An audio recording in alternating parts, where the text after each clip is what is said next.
Hello everyone, myself Avinash Madeshiya currently pursuing MBBS from PJ Azamgarh. तो आज हमारे नीट अवतार सीरीज का ये फिजिकल केमिस्ट्री का चौथा लेक्चर है। ठीक है, सबसे पहले हमने मोल कॉन्सेप्ट निपटा दिया 25 मिनट में, फिर हमने एटॉमिक स्ट्रक्चर निपटाया, फिर हमने केमिकल काइनेटिक्स निपटाया, फिर रिडॉक्स निपटाया। ये पाँचवां है, इलेक्ट्रोकेमिस्ट्री हमारा पाँचवां है। ठीक है, 2 फेब तक हमारा टारगेट है कि हम लोग कैसे भी करके फिजिकल केमिस्ट्री खत्म कर दें। ठीक है, और फिजिक्स में भी हमने 6 चैप्टर निपटा दिए, पूरा modern physics, rotational motion, unit and dimension निपटा दिए। ये खत्म होने के बाद इलेक्ट्रो से स्टार्ट करेंगे। ठीक है, तो इलेक्ट्रो केमिस्ट्री है 20 आउट ऑफ 20 फिजिकल केमिस्ट्री में यही शान है। क्वेश्चन प्रैक्टिस कर इसको कर लेना, क्वेश्चन प्रैक्टिस कर लेना, और जो कुछ पॉइंट थियरी में बच जाते हैं उसको मैं एनसीईआरटी में हाईलाइट करके दे देता हूँ, उतना ही मोर देन सफिशियंट होता है। ठीक है, तो चलो स्टार्ट करते हैं लेंदी चैप्टर की। इलेक्ट्रोकेमिकल सेल्स, 2 तरह के सेल्स होंगे, एक होगा गैल्वेनिक सेल्स जिसको वोल्टाइक सेल बोलते हैं, एक होगा इलेक्ट्रोलाइटिक सेल। ठीक है, तो जो गैल्वेनिक सेल होता है वो क्या करता है, केमिकल एनर्जी को इलेक्ट्रिकल एनर्जी में कन्वर्ट करता है। ठीक है, उसका जो कैथोड होता है वो हमेशा पॉजिटिव टर्मिनल होता है। ठीक है, इलेक्ट्रोलाइटिक सेल जो होता है वो इलेक्ट्रिकल एनर्जी को केमिकल एनर्जी में कन्वर्ट करता है, और वो उसका जो कैथोड होगा निगेटिव होगा। यानी कि गैल्वेनिक सेल का या वोल्टाइक सेल का जो हमारा कैथोड होता है वो पॉजिटिव होता है, इलेक्ट्रोलाइटिक सेल का जो कैथोड होता है निगेटिव टर्मिनल होता है। ठीक, और ये जो गैल्वेनिक सेल होता है वो केमिकल एनर्जी को इलेक्ट्रिकल एनर्जी में कन्वर्ट करता है, और ये स्पॉन्टेनियस रिडॉक्स रिएक्शन होता है। स्पॉन्टेनियस का मतलब क्या होता है, डेल्टा जी कैसा होगा, डेल्टा जी क्या होगा, निगेटिव होगा। ठीक है, और ये जो इलेक्ट्रोलाइटिक सेल्स होते हैं वो इलेक्ट्रिकल को, देखो इलेक्ट्रोलाइटिक लिखा है पहले, तो वो इलेक्ट्रिकल को कन्वर्ट करेगा केमिकल में, तो इलेक्ट्रिकल से केमिकल, और नॉन स्पॉन्टेनियस रिडॉक्स रिएक्शन होता है। ठीक, 2 तरह के कंडक्टर होते हैं, metallic conductor, electrolytic conductor. Metallic में क्या होंगे, मेटल में जाहिर सी बात है चार्ज कैरियर्स क्या होंगे, फ्री इलेक्ट्रॉन्स होंगे। मेटल्स में क्या होते हैं, फ्री इलेक्ट्रॉन्स होते हैं।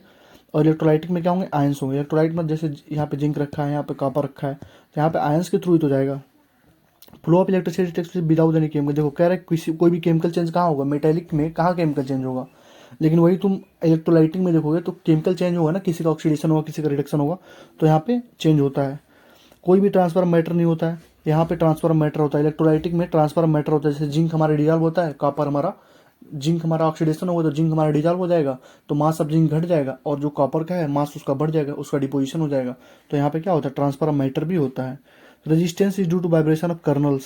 ठीक है, कर्नल्स मतलब वही होल्स वगैरह की वजह से जो रेजिस्टेंस होता है वो जनरेट होता है। यहाँ पर रेजिस्टेंस जो होता है इंटरआयनिक अट्रैक्शन और विस्कोसिटी की वजह से, जितना ज़्यादा विस्कोसिटी बढ़ा उतना ज़्यादा रेजिस्टेंस होगा, जितना ज़्यादा मतलब विस्कोसिटी बढ़ा दोगे उतना ज़्यादा परत दर परत उसकी मोटी होती जाएगी, तो मतलब मूवमेंट कम हो जाएगा, मोबिलिटी कम हो जाएगी।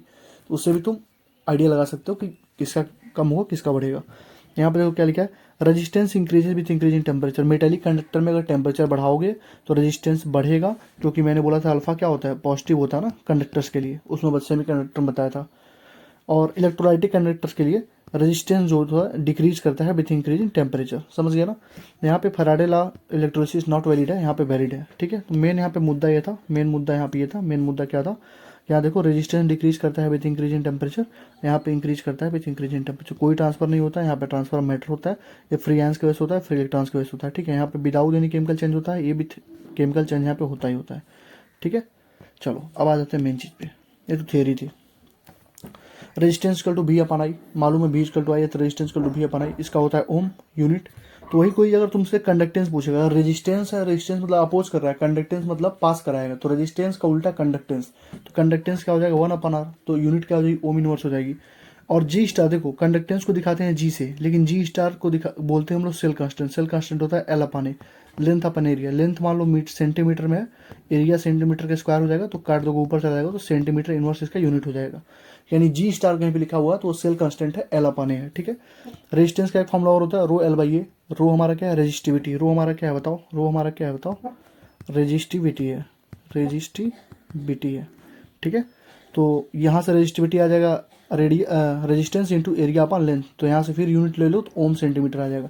कि कप्पा कप्पा, जैसे ये रेजिस्टिविटी है तो रेजिस्टिविटी का उल्टा क्या होगा, कंडक्टिविटी। रेजिस्टेंस का उल्टा कंडक्टेंस, तो रेजिस्टिविटी का उल्टा कंडक्टिविटी, तो रेजिस्टिविटी का उल्टा कंडक्टिविटी, इसका मतलब एक कप्पा है, कप्पा इजकल टू 1 और रेजिस्टिविटी होगा, तो इसको सॉल्व करोगे तो L upon A into R हो जाएगा। तो एल अपन ए हमारा क्या होता है, जी स्टार होता है सेल कांस्टेंट, और 1/r क्या होता है, कंडक्टेंस होता है। यानी कंडक्टिविटी इक्वल टू हो जाएगा 1 resistivity is equal to G into G star. G हमारा कंडक्टेंस है और जी स्टार हमारा एल सेल कांस्टेंट है। ठीक, आगे बढ़ते हैं। मोलर कंडक्टेंस या मोलर कंडक्टिविटी इसको बोलते हैं।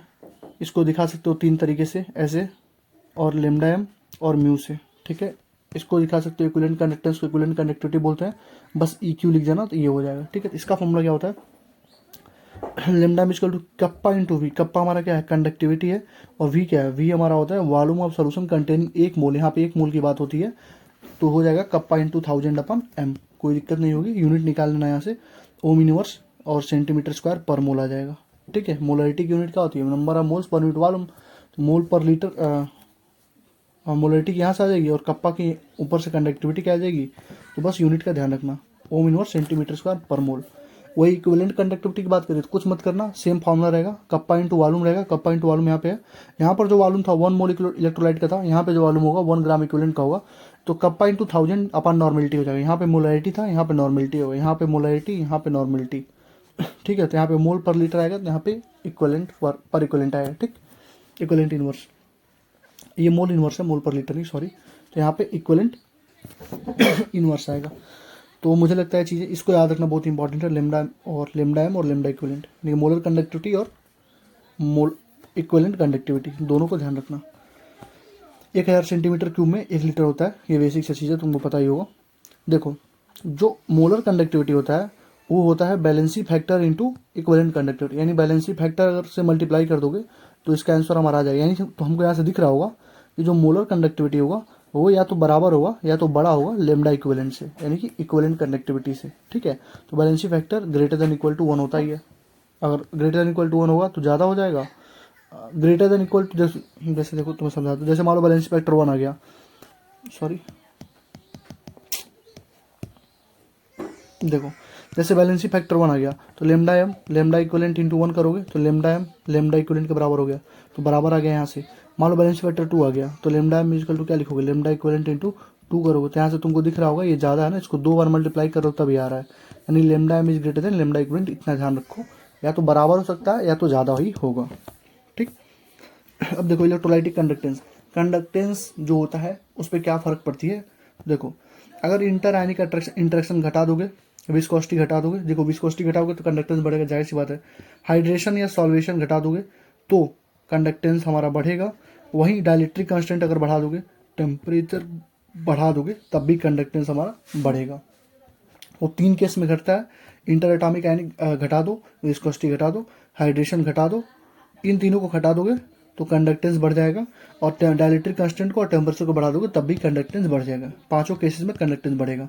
अब डाइल्यूशन देखो, अगर तुमने डाइल्यूशन बढ़ाया तब भी कंडक्टेंस बढ़ेगा। देखो यहाँ पे हाइड्रेशन सॉल्वेशन घटा दो, यहाँ पे लिखा है हाइड्रेशन और सॉल्वेशन, तो हाइड्रेशन सॉल्वेशन को घटाना पड़ेगा, लेकिन डाइल्यूशन को बढ़ाना पड़ेगा, तब जाके कंडक्टेंस बढ़ेगा। तो यही 5 पॉइंट होता है, इसी में लोग कंफ्यूज होते हैं, बस इतना पढ़ के चले जाना, हो जाएगा। तो ये इन तीनों को घटा दो, डाइलेक्ट्रिक और टेम्परेचर को बढ़ा दो और डाइल्यूशन को बढ़ा दो, ठीक है। देखो, डाइल्यूशन बढ़ाने पे मैंने बता दिया तुम्हें कंडक्टेंस बढ़ता है, देखो कंडक्टेंस बढ़ता है, लेकिन केसेस होते हैं, ये पूछा जाता है, पूछा भी गया है। स्ट्रॉन्ग इलेक्ट्रोलाइट के केस में अगर तुम डाइल्यूशन करोगे तो जो inter ionic forces of attraction वो घट जाएंगे, क्या होंगे, inter ionic forces of attraction घट जाएंगे, तो inter ionic forces of interaction घटेंगे तो कंडक्टेंस हमारा बढ़ जाएगा, ठीक है, बढ़ जाएगा। और वीक इलेक्ट्रोलाइट में जैसे तुम डाइल्यूशन करोगे तो डिग्री ऑफ डिसोसिएशन बढ़ता है, डिग्री ऑफ डिसोसिएशन बढ़ने की वजह से कंडक्टेंस हमारा बढ़ जाता है। समझ में आ गया होगा तुम्हें कि डाइल्यूशन बढ़ने पे कंडक्टेंस क्यों बढ़ता है, स्ट्रॉन्ग के लिए और वीक के लिए, ध्यान रखना। डाइल्यूशन तुम जैसे ही करोगे तो कंडक्टेंस बढ़ रहा था लेकिन कंडक्टिविटी घटती है, कंडक्टेंस बढ़ रहा था लेकिन स्पेसिफिक कंडक्टेंस या कंडक्टिविटी हमारी क्या होती है, घटती है, क्योंकि डाइल्यूशन करने पे नंबर ऑफ जो आयंस होते हैं 1 मोल सोल्यूशन में वो घट जाते हैं, 1 ml सोल्यूशन में जो नंबर ऑफ आयंस होते हैं घट जाते हैं। तो ये सब की जरूरत नहीं है, बस इतना याद रखना इस वाले केस में कि डाइल्यूशन करने पे कंडक्टेंस बढ़ता है लेकिन कंडक्टिविटी हमारी घटती है, ठीक है। और डाइल्यूशन करने पे इक्विवेलेंट कंडक्टेंस और मोलर कंडक्टेंस यानी लेमडा इक्विवेलेंट और लेमडा एम वो बढ़ता है, क्योंकि डाइल्यूशन करने पे नॉर्मेलिटी और मोलरिटी दोनों डिग्रीज होती है, हमको मालूम होता है कप्पा इंटू 1000 अपन एम है, तो और यहाँ पे एन होता है इक्विवेलेंट में, तो दोनों हमारे घटेंगी तो ऊपर वाला क्या हो बढ़ जाएगा अपने आप। तो ये हमारा हो गया डाइल्यूशन के फैक्टर। कंडक्टेंस, डाइल्यूशन करने पे कंडक्टेंस बढ़ता है, कंडक्टिविटी घटती है, लेकिन मोलर कंडक्टिविटी और इक्विवेलेंट कंडक्टिविटी बढ़ती है, ठीक है। देखो, डिबा-हैकेल ओन सागर इक्वेशन ये बोलता है lambda M equal to lambda M not M infinity minus B root C, ये एट कंसंट्रेशन सी पे है, ये एट इनफाइनाइट है, ये एट बी हमारा क्या कांस्टेंट है, डिबा-हैकेल ओन सागर कांस्टेंट होता है, ये ओनली फॉर स्ट्रॉन्ग इलेक्ट्रोलाइट के लिए एप्लीकेबल होता है। तो हमको उसमें क्या किया साइंटिस्ट ने क्या किया, उसने ग्राफ खींचा तो उसको ग्राफ ऐसे मिला और एक ऐसे मिला। तो तुम्हें दिख रहा होगा ये देखो कंसंट्रेशन यहाँ पे जीरो है ना, कंसंट्रेशन जीरो होने का मतलब क्या है, डाइल्यूशन क्या है, इन्फाइनाइट है। कंसंट्रेशन जीरो का मतलब क्या है, डाइल्यूशन इन्फाइनाइट है ना। तो तुम्हें दिख रहा होगा जैसे जैसे तुम डाइल्यूशन बढ़ा रहे हो, जैसे जैसे तुम डाइल्यूशन बढ़ा रहे हो, जैसे तुम डाइल्यूशन बढ़ा रहे हो, कंडक्टेंस बढ़ रहा है, कंडक्टेंस बढ़ रहा है, कंडक्टेंस बढ़ रहा है। तो वही ऊपर लिखा गया था, जैसे तुम डाइल्यूशन बढ़ाओगे कंडक्टेंस भी बढ़ेगा। और देखो लेमडा एम और लेमडा इक्विवेलेंट का ग्राफ उसने बनाया था, तो देखो लेमडा इक्विवेलेंट भी बढ़ रहा है, लेमडा एम भी बढ़ रहा है जैसे तुम डाइल्यूशन बढ़ा रहे हो। तो ऊपर मैं समझा ही चुका हूँ पहले ही। और जो बी की वैल्यू होती है किसी भी इलेक्ट्रोलाइट के लिए वो सेम होती है, और वो डिपेंड करती है टेम्परेचर पे, नेचर ऑफ इलेक्ट्रोलाइट पे, नेचर ऑफ सॉल्वेंट पे। ठीक, आगे बढ़ो। कोलॉस लॉ कहता है कि लेमडा इक्यू इन्फाइनाइट यानी कि equivalent conductivity eight infinite dilution, इसको ध्यान रखना, इन्फाइनाइट डाइल्यूशन पे सम ऑफ होता है equivalent ionic conductivity of cation और एनायन। मतलब कहता है कि जो इन्फाइनाइट डाइल्यूशन पे उसका कंडक्टिविटी होगा वो केटायन और एनायन के कंडक्टिविटी के जोड़ देंगे तो बराबर हो जाएगा। ठीक है, तो लेमडा इक्विवेलेंट कंडक्टिविटी क्या हो जाएगा, lambda C infinite plus lambda A यानी कि lambda cation infinite plus lambda anion infinite. ठीक है, अगर मोलर कंडक्टेंस के टर्म में पूछा है, देखो अगर सिंपल तुमसे पूछा लेमडा ई क्यू तो तुम सीधे जोड़ देना, प्लस चार्ज मान लो 2 पे 3 पावर है, 4 पावर है, 4x है, कोई मतलब नहीं, सीधे जोड़ दो। अगर सीधे उसने पूछा तो सीधे केटायन का और एनायन को जोड़ दो। लेकिन मोलर कंडक्टेंस के टर्म में अगर उसने पूछा तो लेमडा इक्विवेलेंट हो जाता है यहाँ पे एम इन्फाइनाइट हो जाएगा X lambda M plus Y lambda C. इन सब के मतलब देख लेना क्या क्या है, stoichiometric coefficient of cation, stoichiometric coefficient of anion. यहाँ से बस तुम इतना ध्यान रखना कि यहाँ पे तुमको स्टोइकोमेट्री से मल्टीप्लाई करना पड़ेगा। अगर सीधे इक्विवेलेंट में पूछेगा तो स्टोइकोमेट्री से मल्टीप्लाई नहीं करना है, इक्विवेलेंट में पूछेगा तो सीधे मतलब जोड़ देना।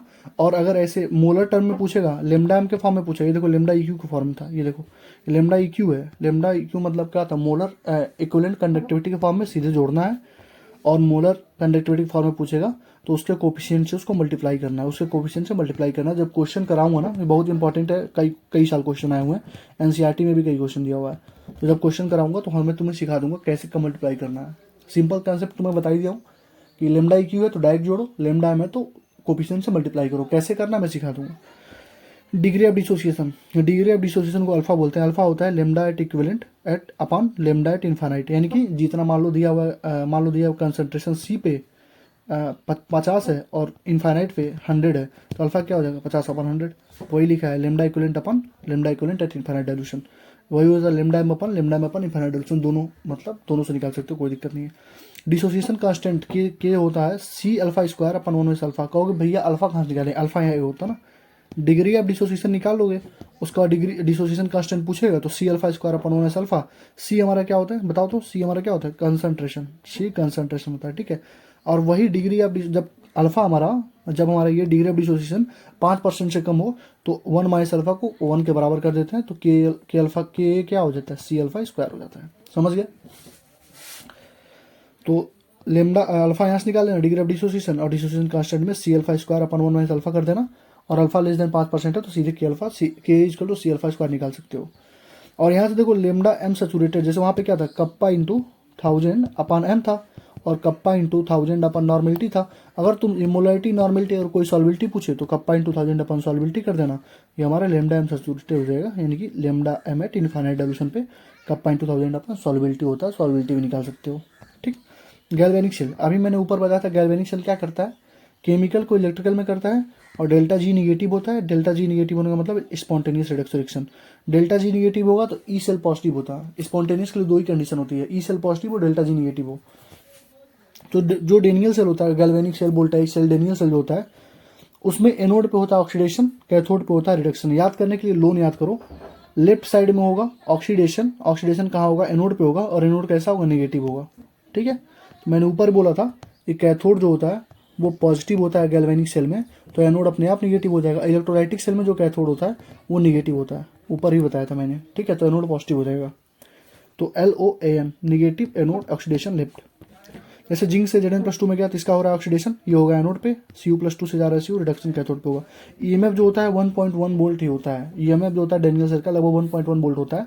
तो हमें मेन चीज़ यहाँ पे याद रखनी होती है कि जो करंट फ्लो करेगा कैथोड से एनोड कहाँ जाएगा, एक्सटर्नल सर्किट में, एक्सटर्नल सर्किट में, यानी जो हम लोग बैटरी लगाएंगे यहाँ पे, जो बैटरी लगाएंगे ये प्लस का ये माइनस का, तो कैथोड से एनोड तो ये ट्रांसफर करेगा, हमको मालूम ही है, क्योंकि इलेक्ट्रोलाइटिक कैथोड से एनोड में ही जाता है एक्सटर्नल सर्किट। लेकिन जो अंदर वाली सर्किट होगी उसमें करंट जो है एनोड से कैथोड जाएगी, और मैक्सिमम जो चांसेस होते हैं तुमसे यही पूछा जाता है अंदर वाले सर्किट का ही। अगर कुछ ना दिया हो तो इंटरनल सर्किट की ही बात करता है वो।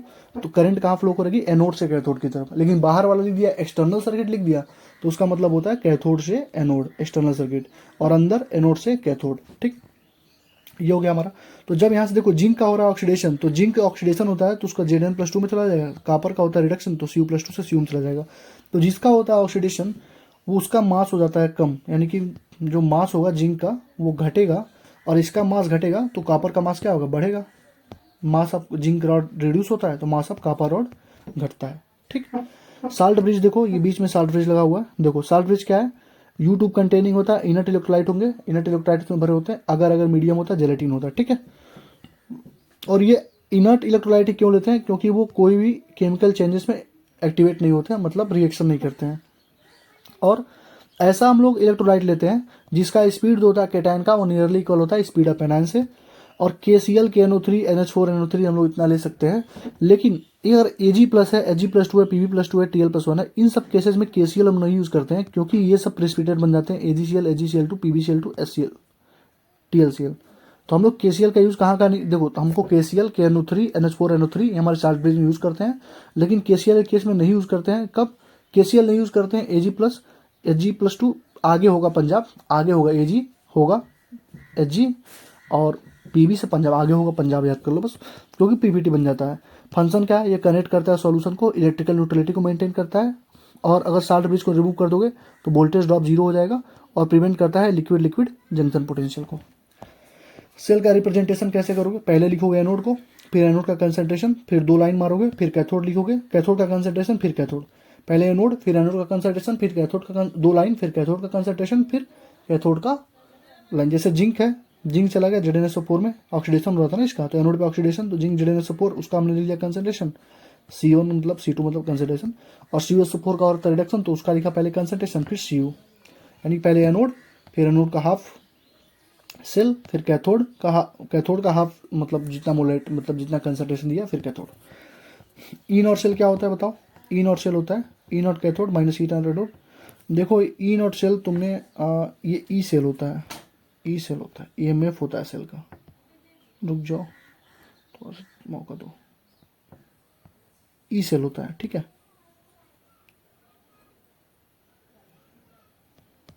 ई सेल है, ठीक है।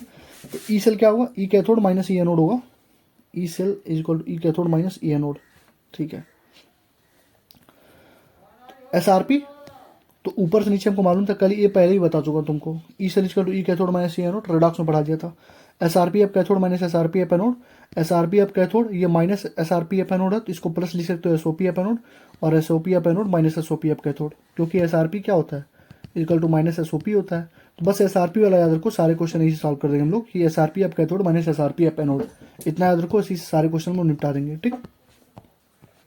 नेक्स्ट इक्वेशन, नेक्स्ट इक्वेशन कहता है कि E इक्वल टू होता है E not minus RT NF LN product upon reactant, और इसको सॉल्व कर लोगे, LN है तो 2.303 से मल्टीप्लाई कर देते हैं, तो ये हमारा रिएक्शन मिल जाएगा। तो बस देख लेना कि रिएक्शन क्या होता है। बेसिकली तुमको जो क्वेश्चन सॉल्व करना होता है वो कहाँ से सॉल्व करना होता है, देखो माइनस RT अपन NF है, N हमारा क्या है नंबर ऑफ मोल्स, यानी N फैक्टर बोल सकते हो, number of moles of electron gained और लॉस्ट, और ट्रांसफर इन बैलेंस इक्वेशन। तो E equal to E not minus RT upon NF LN product upon reactant, product upon reactant होता है is equal to E not minus 2.303 RT upon NF log wastage में आ गया, LN को हमने convert कर दिया लॉग वेस्टेज में, प्रोडक्ट अपन रिएक्टेंट। ये फराडे होता है, F का वैल्यू 96,500 होता है। इसको सॉल्व करने के बाद टेम्परेचर 298 केल्विन पे सबसे जो बेसिक मोस्ट इंपॉर्टेंट इक्वेशन आती है E होती है, E is equal to E not minus 0.0591 upon N log product upon reactant. N का वैल्यू जानते हो कितना नंबर ऑफ इलेक्ट्रॉन ट्रांसफर हुआ, प्रोडक्ट अपन रिएक्टेंट मतलब क्या हुआ, अगर A plus BB CC plus DD दिया है तो जो लॉग होगा प्रोडक्ट क्या होगा, C पे पावर C हो जाएगा, D पे पावर D हो जाएगा, और रिएक्टेंट हो जाएगा A to the power A और B to the power B। इसको हम लोग KC भी बोलते हैं, इक्विलिब्रियम कांस्टेंट, इक्विलिब्रियम कांस्टेंट बोलते हैं इसको, कोई दिक्कत नहीं है, तुम ऐसे ही बोल सकते हो, इसको तुम KC भी बोल सकते हो, ठीक। तो यहाँ से हमारे पास E equal to E not minus 0.059/N log product by reactant बोलो, या लॉग ऑक्सीडेशन बाय रिडक्शन याद रखना, ठीक है। लॉग ऑक्सीडेशन, जिसका ऑक्सीडेशन होगा उसको ऊपर लिख देना, उसका कंसंट्रेशन ऊपर लिख देना, और जिसका रिडक्शन होगा उसका कंसंट्रेशन नीचे लिख देना, वहां से भी क्वेश्चन सॉल्व हो जाएंगे। मैं तो इसी सारा क्वेश्चन सॉल्व करता हूँ, ठीक। देखो हाइड्रोजन सेल के लिए क्या होगा, हाइड्रोजन सेल के लिए क्या होता है, ई नॉट सेल क्या होता है 0, तो बाबू ई नॉट सेल 0 हो गया, तो ई सेल कितना होगा माइनस 0.059 बाई एन, एन होता है हाइड्रोजन के लिए कितना, एन होता है 2, तो यहाँ पर रखोगे 2, मतलब पानी से हाइड्रोजन वगैरह बनता है ना, तो 2 होता है, तो एन का वैल्यू 2 लॉग PS2 अपन H प्लस का स्क्वायर, जहाँ पे PS2 क्या है 1 ATM होता है, प्रेशर ऑफ H2, तो 1 अपन H स्क्वायर, इसको सॉल्व कर लो तो हो जाएगा माइनस 0.059 इंटू PH, और PH इसका टू क्या होता है माइनस में लॉग H प्लस, इसको सॉल्व करोगे तो ये माइनस में प्लस हो जाएगा 0.059 एन लॉग H प्लस। यानी बेसिकली तुम्हें याद करना है इसमें ये हाइड्रोजन वाले में PS2 अपन H प्लस स्क्वायर होगा, अगर प्रेशर जैसे 1 ATM होगा तो हमारा ई सेल कितना हो जाता है माइनस में 0.059 into PH is equal to 0.059 log H plus, log H plus, ठीक है, माइनस में 0.059 माइनस में 0.059 PH is equal to 0.059 log H plus, यहाँ पे प्लस हो जाता है, ठीक है। तो ये हाइड्रोजन के लिए हमारे पास हो गया। इक्विलिब्रियम पे क्या होता है, इक्विलिब्रियम पे ई सेल भी जीरो होता है और डेल्टा जी सेल, देखो ई सेल है, ई नॉट सेल नहीं है, ई सेल है, ई सेल जीरो होगा, इसका मतलब ये जीरो हो गया, ये जीरो हो गया, तो ई नॉट हमारा क्या हो जाएगा, ई नॉट ये हो जाएगा क्या, इसको पूरा को इधर भेज दो पॉजिटिव हो जाएगा, तो ई नॉट सेल अब पॉजिटिव में आएगा, ई नॉट सेल कितना हो जाएगा 0.059 एन अपन लॉग 10 के इक्विलिब्रियम क्या, इक्विलिब्रियम कांस्टेंट है, यहाँ से डेल्टा जी निकालता है तो माइनस 2.303 RT लॉग वेस्टर्न के इक्विलिब्रियम, दोनों फॉर्मूले बहुत इंपॉर्टेंट है। डेल्टा जी गिव्स फ्री एनर्जी चेंज है, एक्सटेंसिव प्रॉपर्टी है, तो एक्सटेंसिव प्रॉपर्टी को हम लोग सीधे सीधे जोड़ सकते हैं। तुमको अगर कोई कहे ई नॉट सेल को जोड़ दो, ई नॉट सेल को नहीं जोड़ पाओ क्योंकि ये इंटेंसिव प्रॉपर्टी है, अभी बाद में बता दूंगा आगे चल के। तो बस फॉर्मूला याद रखना, इक्विलिब्रियम पे क्या होता है E cell zero delta G, E not cell नहीं है, E not cell hydrogen cell में और कंसंट्रेशन सेल में जीरो होता है, लेकिन इक्विलिब्रियम पे ई सेल जीरो होता है, तो ई सेल हमारा इधर होता है ना, ये वाला ई सेल हमारा ये वाली होती है और ये ई नॉट होता है, ठीक है। तो ये हो गया delta G formula, minus 2.303 RT log western के equilibrium. Work done, electrical work done जो पूछेगा वो डेल्टा जी के बराबर होता है minus N F E cell होता है, minus N F E cell, E cell कैसे निकालोगे, SRPF cathode minus SRPF anode से। अगर E cell greater than zero है मतलब पॉजिटिव आ गया ना, तो रिएक्शन हमारा फिजिबल भी होगा और स्पॉन्टेनियस भी होगा, और डेल्टा जी लेस देन, यानी E cell positive delta G negative होगा तो स्पॉन्टेनियस होगा, E cell negative delta G positive तो नॉन स्पॉन्टेनियस होगा, ठीक। वर्क डन मैक्सिमम कब होता है, plus N F E not cell कर दो तो मैक्सिमम हो जाए, एन एफ ई नॉट है देखना, ये ई नॉट है, वर्क डन मैक्सिमम होगा, ठीक। वर्क डन इलेक्ट्रिकल पूछेगा तो minus N F E cell, maximum पूछेगा तो N F E not. Electrode potential, E not को बोलते हैं क्या, इलेक्ट्रोड पोटेंशियल बोलते हैं, इंटेंसिव प्रॉपर्टी होता है, ये does not depend on stoichiometry. Intensive मतलब क्या होता है, इसको डायरेक्ट तुम ऐड नहीं कर सकते हो, अभी पीछे आगे समझाया हूँ, ठीक है। कंसंट्रेशन सेल, फिर देखो कंसंट्रेशन सेल आया, कंसंट्रेशन सेल में ई नॉट सेल का वैल्यू जीरो, बस एकमात्र ऐसा इक्विलिब्रियम कंडीशन होता है जहाँ पे ई सेल जीरो होता है, नहीं तो हर जगह पे हाइड्रोजन सेल हो गया, कंसंट्रेशन सेल हो गया, सब जगह ई नॉट सेल जीरो होता है, तो वहाँ पे ई नॉट सेल को जीरो रखोगे तो खत्म हो जाएगा, तो क्या बचेगा माइनस 0.0591 लॉग C1 अपन C2 का स्क्वायर P2 अपन P1, तो जो C1 हमारा कंसंट्रेशन ऑफ ऑक्सीडेशन होगा, जो C2 है कंसंट्रेशन ऑफ रिडक्शन होगा, ठीक है, कंसंट्रेशन ऑफ रिडक्शन जिसका रिडक्शन होगा उसका, तो इंटू P2 अपन P1, P2 हमारा क्या है प्रेशर ऑफ रिडक्शन है और प्रेशर ऑफ ऑक्सीडेशन कितना प्रेशर दिया हुआ होता है, तो अगर प्रेशर बराबर हो गया P1 इक्वल टू P2 हो गया तो ई सेल का वैल्यू क्या हो जाएगा माइनस 0.059 एन लॉग C1 अपन C2 का स्क्वायर, और एन का वैल्यू हमेशा याद रखना, ये हाइड्रोजन के टर्म में ही कंसंट्रेशन सेल देता है, तो एन का वैल्यू 2 रख देना, एन का वैल्यू 2 रख देना, एन का वैल्यू 2 ही रखना क्योंकि हाइड्रोजन के ही टर्म में देगा, तो एन का वैल्यू प्लेटिनम का इलेक्ट्रोड दे देता है और हाइड्रोजन दे देता है, तो हाइड्रोजन को 2 ही रखना, तो लॉग C1 बाई C2 का स्क्वायर हो जाएगा, और अगर कंसंट्रेशन सेम हुआ तो लॉग P2 बाई P1 हो जाएगा, बस सेम फार्मूला है, उसको कट पिक करके मतलब यहाँ पे लिखा गया है, तो इसको याद रखना। अगर कोई कहेगा प्रेशर सेम है तो प्रेशर हटा दो पूरा, कोई कहेगा ये सेम है कंसंट्रेशन हटा दो पूरा, तो ये बचेगा ना पूरा। तो देखो अगर प्रेशर सेम हो गया तो अगर C2, ये हमारा फॉर्मूला आ गया, अगर C2 ज़्यादा हुआ C1 से, यानी C2 ज़्यादा हुआ, नीचे वाला ज़्यादा हुआ C1 से, ई सेल हमारा पॉजिटिव आएगा, क्योंकि C2 ज़्यादा हुआ C1 से तो पूरा निगेटिव आएगा, और निगेटिव मिलकर पॉजिटिव हो जाएंगे, तो ई सेल पॉजिटिव यानी स्पॉन्टेनियस रिएक्शन होगा, और C1 C2 बराबर हो गया, तो यहाँ पे देखो अगर P1 ग्रेटर देन हुआ P2 से, ई सेल ग्रेटर देन हुआ 0 से, तो स्पॉन्टेनियस हो जाएगा। सारे कंडीशंस मैंने तुम्हें लिख दिए हैं, इसके बाहर कुछ पूछता नहीं है, ठीक है। जैसे C2 ग्रेटर देन C1 होगा तो एनोड पे क्या होगा बताओ, एनोड पे होगा ऑक्सीडेशन, तो C1 प्लस एक्स लिख दो, कैथोड पे क्या होगा रिडक्शन, C2 माइनस एक्स लिख दो, तो एक्स का वैल्यू हो जाएगा C2 माइनस C1 अपन एक्स। अगर मान लो लिखा हुआ है एनोड पे 25 है, कैथोड पे 50 है, तो एक्स का वैल्यू बता दो, एक्स मान लो 10 दिया हो तो सी मतलब कितना डिपोजिट हो रहा है कितना लिबरेट हो रहा है, तो C2 माइनस C1 अपन एक्स कर दो, वैसे ये कभी पूछा नहीं आज तक, ठीक है, तो उसके लिए परेशान होना, एक्स डैश होता है ये, ठीक। रिवर्सिबल सेल, मैंने तुम्हें बोला था डेनियल सेल जो होता है उसका कितना होता है 1.1 वोल्ट होता है, 1.1 वोल्ट, इलेक्ट्रॉन कहाँ से आ गया, 1.1 वोल्ट, ठीक है। तो अगर ई एक्सटर्नली हमारा 1.1 वोल्ट होगा तो क्या कोई रिएक्शन होगी, जैसे 1.1 रुपये उसको चाहिए, हमने 1.1 रुपये की बैटरी लगा दी, तो उसमें कोई फ्लो नहीं होगा इलेक्ट्रॉन का, कोई केमिकल रिएक्शन नहीं होगा। लेकिन अगर हमने 1 रुपये से ज़्यादा की उसको पावर दे दी तो क्या होगा, रिवर्स कर लेगा। यानी जो इलेक्ट्रॉन पहले जिंक से कॉपर पे जा रहे थे, वो इलेक्ट्रॉन अब कॉपर से जिंक पे जाना स्टार्ट होंगे, रिवर्स हो जाएगी रिएक्शन, ठीक है। तो रिवर्स होगी तो इलेक्ट्रॉन फ्लो करेगा कॉपर से जिंक पे, और करंट फ्लो करेगा जिंक से कॉपर पे। पहले करंट फ्लो कर रहा था कहाँ पे, कॉपर से अंदर, कहाँ फ्लो कर रहा था बताओ, अंदर फ्लो कर रहा था कहाँ पे, एनोड से कैथोड ना, अंदर फ्लो कर रहा था। अरे देख लो यार,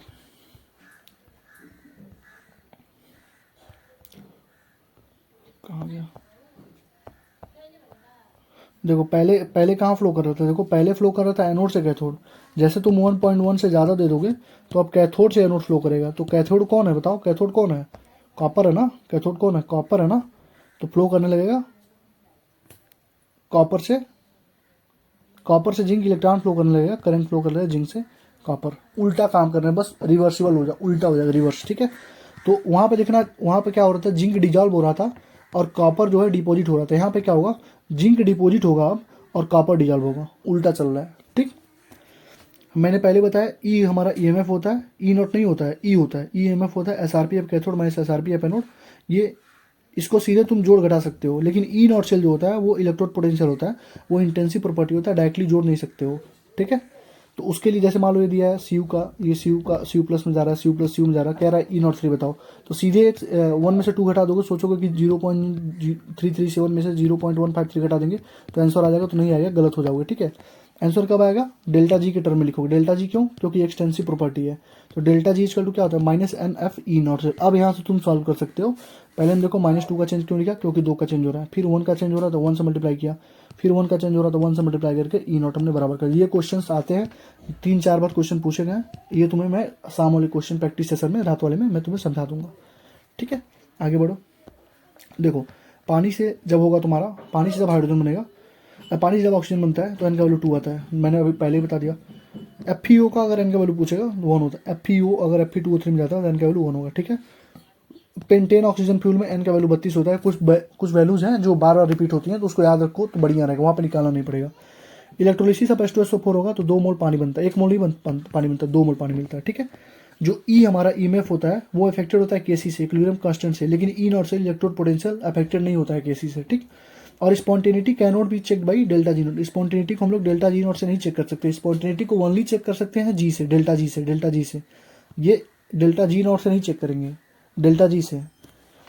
1 मोल इलेक्ट्रॉन का ट्रांसफर हो रहा है तो मतलब 1 फराडे का चार्ज ट्रांसफर हो रहा है, 2 मोल इलेक्ट्रॉन का ट्रांसफर हो रहा है तो 2 फराडे का, 3 मोल इलेक्ट्रॉन का तो 3 फराडे का। ये हमने मतलब सिंपल सा पढ़ना होता है चार्ज निकालने के इलेक्ट्रोलिसिस में, अभी बता दे रहा हूँ। 1 मोल इलेक्ट्रॉन ट्रांसफर हुआ, मान लो 1 इलेक्ट्रॉन यहाँ पे ट्रांसफर हुआ तो 1 फराडे का चार्ज हुआ, 2 मोल हुआ तो 2 फराडे, एन मोल हुआ तो एन फराडे, यही यहाँ पे लिखा हुआ है, ठीक। इलेक्ट्रोकेमिकल से कल ही बता दिया था रेडॉक्स में, लिख बात सरकाना मगल मंजन फीकोनी हाई कोरट है आपका, ठीक है। तो क्या बोला था मैंने, नीचे जाओगे एसआरपी बढ़ेगी, जितना ज़्यादा एसआरपी होगी उतना ज़्यादा उसका रिडक्शन होगा, तो दूसरे का ऑक्सीडेशन करेगा, तो मतलब क्या, ऑक्सीडाइजिंग एजेंट, यानी कि एसआरपी बढ़ेगी, यानी ऑक्सीडाइजिंग पावर क्या होगी, डायरेक्टली प्रोपोर्शनल टू एसआरपी होगी, इनवर्सली प्रोपोर्शनल टू एसओपी। यानी कि तुम नीचे जाओगे तो ऑक्सीडाइजिंग पावर बढ़ेगी, सबसे ज़्यादा ऑक्सीडाइजिंग फ्लोरीन होगा, सबसे कम ऑक्सीडाइजिंग लिथियम होगा, ठीक है। रिड्यूसिंग पावर क्या होगी, जितना ज़्यादा तुम नीचे जाओगे रिड्यूसिंग पावर उतना घटेगी, जितना ज़्यादा ऊपर जाओगे उतना ज़्यादा रिड्यूसिंग पावर, यानी reducing power is inversely proportional to SRP.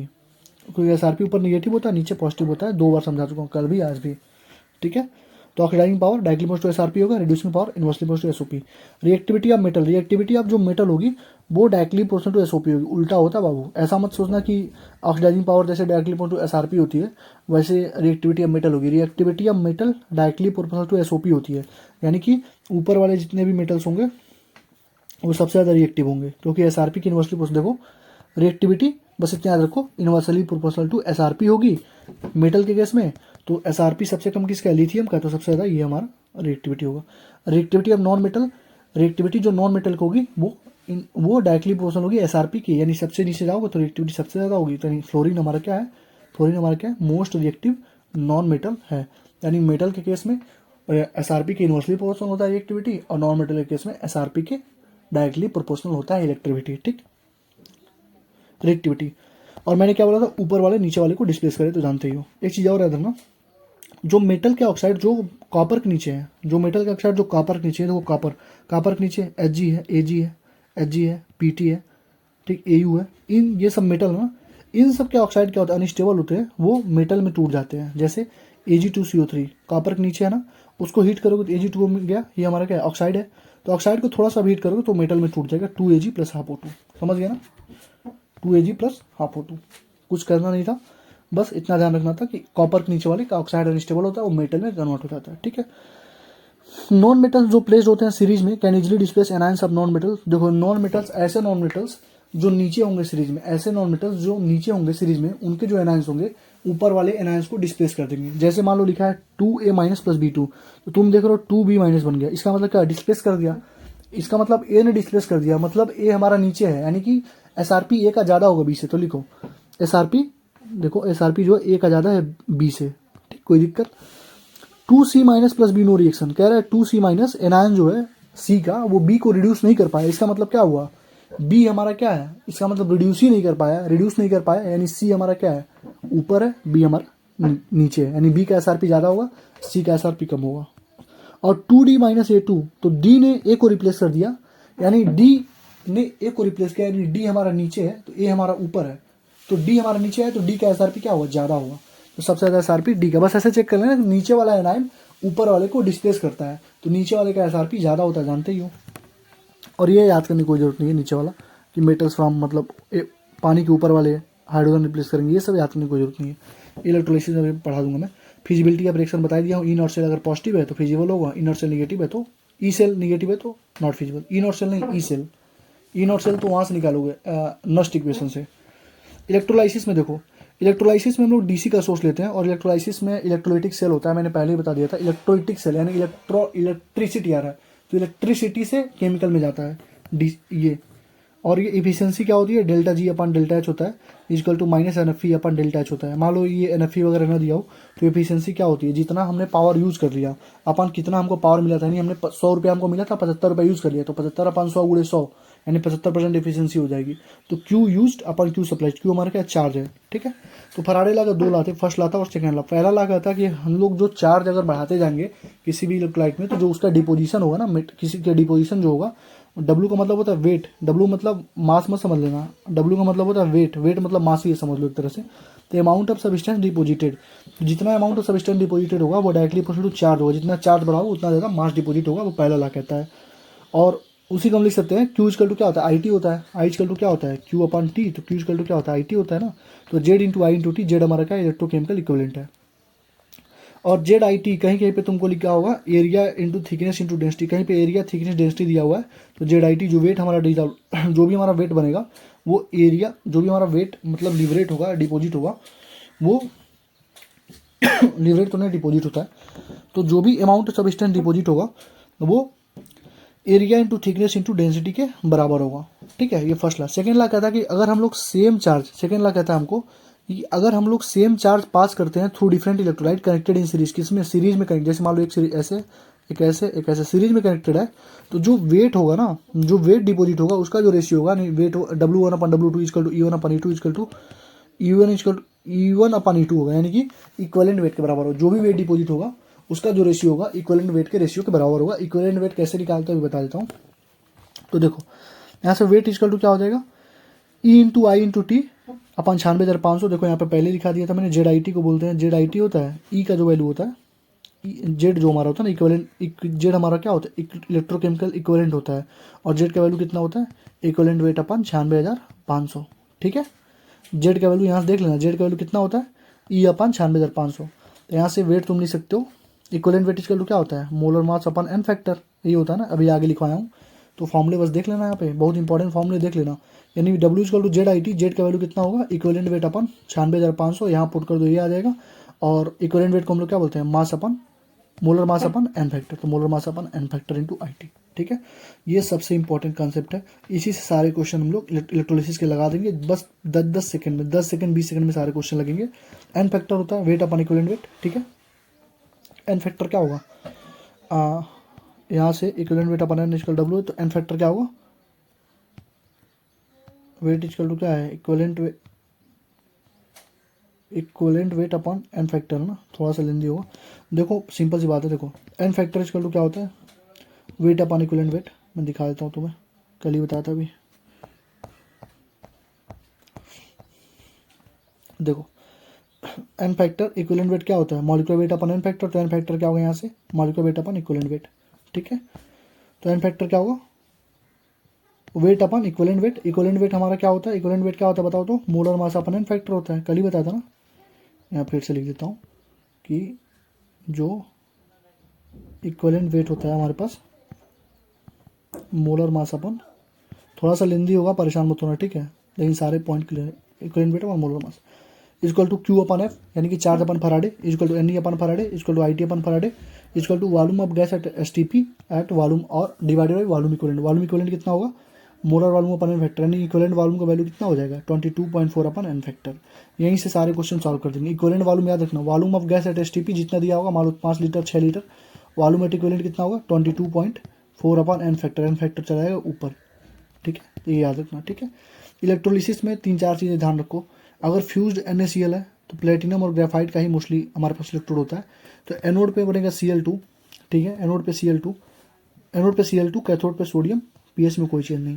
लेकिन एक्वस NaCl ले लोगे तो फिर Cl2 बनेगा और यहाँ पे बनेगा हाइड्रोजन, यहाँ पे pH हमारा बढ़ जाएगा। हाइड्रोजन बढ़ने की वजह से क्या होगा, pH हमारा बढ़ गया। ठीक है, बस इसी में एक्वस NaCl बस में बढ़ता है, बाकी सब में नहीं बढ़ता। हाइड्रोजन हाइड्रोजन कहीं भी बढ़े तो नहीं बढ़ेगा, लेकिन एक्वस NaCl एकमात्र ऐसा है जहाँ पे pH बढ़ जाता है। डाइल्यूट NaCl में फिर O2 बनेगा एनोड पे, H2 बनेगा कैथोड पे, और ये कुछ नहीं बनेगा। एक्वस NaCl, लेकिन Hg हमारा इलेक्ट्रोड है, Cl2 बनेगा, H2 बनेगा, कुछ नहीं बनेगा। तो बस इतना याद रखना कि फ्यूज अगर NaCl है तो कैथोड पे सोडियम बनता है, एक्वस है तो H2 बनेगा। अभी सिखा दूंगा, ट्रिक बता देता हूँ आगे, कोई दिक्कत नहीं है। लेकिन इसमें लोग कंफ्यूज होते हैं कि फ्यूज्ड है, एक्वस है, डाइल्यूट है। तो फ्यूज्ड, एक्वस, डाइल्यूट इन तीनों का देख लेना एक बार अच्छे से, क्या क्या बनता है। अलग अलग होता है ना, इसमें अलग अलग प्रोडक्ट बन जाता है इसकी वजह से।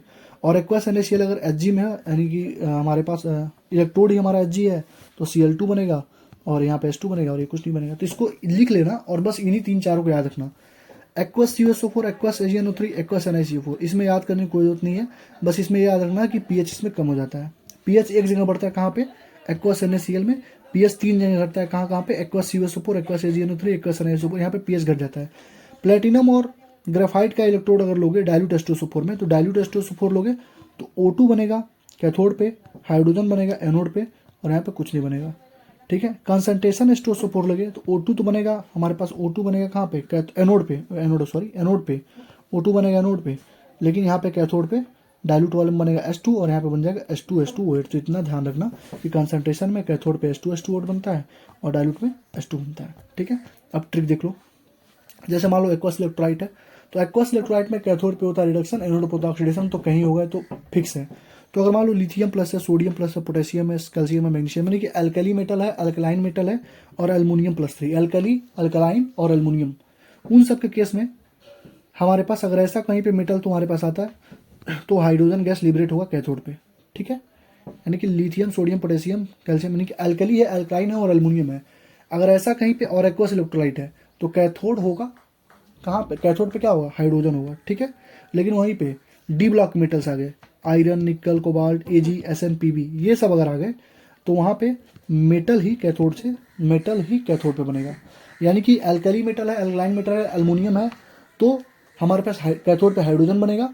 अगर डी ब्लॉक के एलिमेंट है तो कैथोड पे मेटल बनेगा, अगर ये एक्वस वाला है तो। ठीक है, अगर स्ट्रांगली, ये तो एक्वस इलेक्ट्रोलाइट था, अगर स्ट्रांगली एसिडिक मीडियम जैसे H2SO4, HNO3 है, तो वहाँ पर भी कैथोड पे हाइड्रोजन बनता है। ठीक, एनोड पे होता है ऑक्सीडेशन। तो एनोड पे अगर हेलोजेंस आ गए, क्लोरीन, फ्लोरीन, ब्रोमीन, ये सब हेलोजेंस है, तो इन पे क्या होता है, जो भी है जैसे Cl- है, Br- है, I-, यानी जो भी अगर हेलोजेंस आ गए एनोड पे, अगर हेलोजेंस आ गए तो उन पे जो एनोड पे प्रोडक्ट बनेगा उन्हीं का मॉलिक्यूल बन जाता है, Cl2, I2, Br2, ये बनता है एनोड पे। ठीक है, लेकिन अगर वहाँ पे एसिडिक मीडियम आ गया, देखो एसिडिक मीडियम, सल्फेट आ गया, नाइट्रेट आ गया, तो वहाँ पे क्या बनेगा, ऑक्सीजन बनेगा। वहाँ पे क्या बनेगा, ऑक्सीजन। वहाँ पे क्या बनेगा, ऑक्सीजन। और स्ट्रांगली बेसिक मीडियम है तब भी हमारे पास ऑक्सीजन बनेगा। तो यहाँ पे देख लो, यहाँ पे मैंने लिखवाया था, देखो NaCl है तो Na है, Na हमारा Na है तो कैथोड पे क्या बनेगा, Na भी बोला ना कि अल्कली अल्काइन पे कैथोड पे क्या बनता है, हाइड्रोजन, तो कैथोड पे बना हाइड्रोजन। और Cl- है, Cl- एनोड पे क्या बनता है, Cl2, तो बना Cl2। देखो वही चीज बना, बस फ्यूज एक्वस में बोला ना, देखो फ्यूज आ गया तो एक्सेप्शन हो गया। डाइल्यूट आ गया तो थोड़ा सक्सेसफुल हो गया। तो बस फ्यूज और इसका याद रखो, बाकी तो मैंने तुम्हें बता ही दिया, ठीक है। ये चारों चीज़ याद रखना। और ये सेल वगैरह दिए हुए हैं तुमको, उतना पढ़ने की जरूरत नहीं है। सेल वगैरह अभी मैं हाईलाइट करके तुम्हें एनसीईआरटी में दे दूंगा, उसको पढ़ लेना। बस इतना याद रखना कि जो लीड स्टोरेज बैटरी होती है, लीड स्टोरेज बैटरी, वहाँ पे एनोड पे डिस्चार्जिंग के समय एनोड पे जो होता है पीबी कन्वर्ट होता है PbSO4 में, और कैथोड पे PbO2 कन्वर्ट होता है PbSO4 में। यानी एनोड पे पीबी कन्वर्ट होता है PbSO4 में, कैथोड में PbO2 कन्वर्ट होता है PbSO4 में। ये कब है? डिस्चार्जिंग में। लेकिन जब चार्जिंग करोगे तो ये रिएक्शन रिवर्स हो जाती है। अब एनोड पे जो PbSO4 था वो कन्वर्ट होता है Pb में, और जो कैथोड पे PbSO4 था वो कन्वर्ट होता है PbO2 में। बस इतना याद रखना कि रिवर्स हो जाती है, ठीक है। तो बस हमारा चैप्टर हो गया complete. Thank you for watching. थोड़ा सा लेंदी था लेकिन अच्छा लेक्चर था। अच्छी चीज़ों में थोड़ा सा टाइम लगता है अभी मैं, क्योंकि आधी चीज़ें तो मैंने रेडॉक्स में कंप्लीट करा दी थी। अगर वही मुझे करना होता, इसको छोड़ देता तो कोई दिक्कत नहीं होती, लेकिन मैंने सारी चीज़ें फिर से कवर कराई है। तो फिर से पढ़ना, और जो चीज़ें मैंने बताई है कि ई नोट से हमको जोड़ नहीं सकते डायरेक्ट, उसके लिए डेल्टा जी नोट लगाएंगे, वो मैं तुम्हें सिखा दूंगा। कैसे 1 मोल फराड से 1 मोल इलेक्ट्रॉन से 1 फराड इलेक्ट्रिसिटी बनती है। क्वेश्चन प्रैक्टिस में आ जाना, सारी चीज़ें सिखा दूंगा, ठीक है। मेडिको होली का भी चैनल का हमारे नाम है, और ये टेलीग्राम चैनल है, यहाँ पे PDF नोट्स तुम्हें सब कुछ मिल जाएंगे, ठीक है। तो इसको ज्वाइन कर लेना, जो भी लोग देख रहे हो, PDF नोट्स सब मिल जाएंगे। और ये हमारे नीट अवतार सीरीज के चैप्टर जितने लोग पहले से जुड़े उनको मालूम ही है, हम लोग ऑलरेडी स्टार्ट कर चुके हैं। इसको ख़त्म भी करेंगे 2 फेब तक ट्राई करेंगे, 2 से मान लो 3 फेब हो जाएगा, क्योंकि आयनिक इक्विलिब्रियम भी है। तो वहाँ तक फिजिकल केमिस्ट्री सारा खत्म कर देंगे, फिर कुछ काम करेंगे आगे, ठीक है। तो लाइक कमेंट शेयर सब्सक्राइब करो, मिलते हैं नेक्स्ट वीडियो में। Thank you, all the best.